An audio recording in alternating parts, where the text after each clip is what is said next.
നമ്മുടെ കുടുംബത്തിന്റെ ഒരു മഹിമ. കുടുംബത്തിന്റെ മഹിമ എന്ന് വെച്ച് കഴിഞ്ഞാൽ കല്യാണം കഴിഞ്ഞു കഴിഞ്ഞാൽ നീയും മോളും കൂടെ താമസിക്കണം. നീ വരും അണ്ണാ. എനിക്ക് ഒരുമിച്ച് താമസിക്കാൻ പറ്റുവാണോ? സത്യം പറയാലോ. എന്താ കല്യാണം കഴിക്കുന്നതിന് ഒരുമിച്ച് താമസിക്കണമെങ്കിൽ നിനക്ക് അവളെ ഇപ്പൊ വേണ്ടി ഇഷ്ടമല്ലേ? ഒരു സെക്കൻഡ്, ആ വാസന തോന്നേ.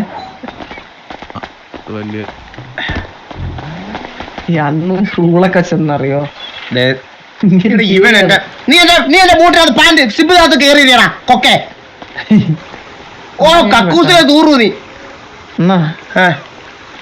ഗേയാണ്,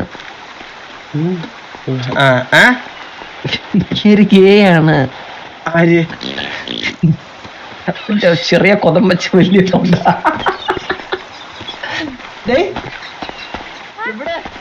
എന്തോ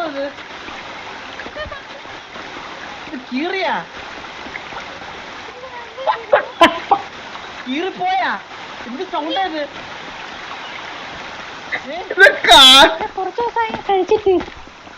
എന്റെ പൊന്നെ, സൗണ്ട് കേട്ടപ്പോ ഞാൻ വിചാരിച്ചു ആന പെറുന്ന സൗണ്ടായിരുന്നു. കേട്ടായിരുന്നത്.